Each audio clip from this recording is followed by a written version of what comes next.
ang mga aktibidad sa balikatan exercises sa ilang bahagi ng West Philippine Sea. Sa kabila ng namataang mga barkong pandigma ng China, kinangulat ni J.M. Pineda. April 22 nang namataan ng Philippine Navy ang mga barko ng China sa ilagang bahagi ng Luzon. Isa dyan ang Shandong Chinese Aircraft Carrier.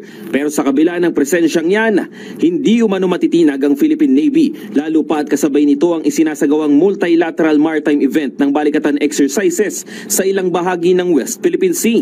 Nakatutok ngayon ang mga tropa ng Pilipinas sa balikatan exercises para mapalakas pa ang kooperasyon ng Pilipinas sa mga kaalyado nating bansa. Wala umanong magiging epekto ang panghihimasok ng mga nanggugulupang ibang bansa. Ang mga pagsasanay at simulation na gagawin umano ay makakatulong sa koneksyon ng mga bansa pagdating sa usaping militar o pakikidigma.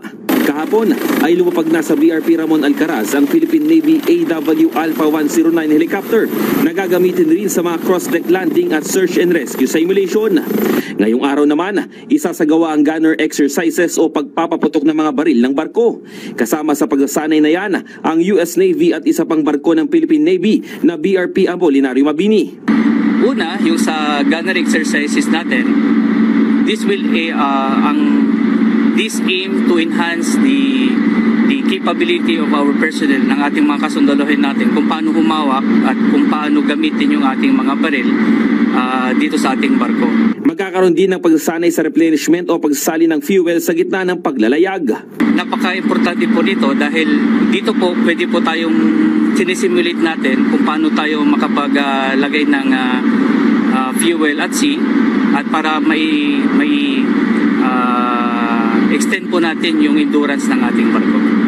Sa mga susunod na araw din ay magsasagawa ng mga photo exercises at division tactics o formation ng mga barko sa dagat. Dito ay makakasama ng Pilipinas at US ang Japan Self-Defense Force. Pasok rin sa MME ang search and rescue simulation at paglilikas sa mga casualty o mga sugatan sa gitna ng dagat. Pwede umano magamit ito sa mga emergency situation. J.M. Pineda para sa Pambansang TV sa Bagong Pilipinas.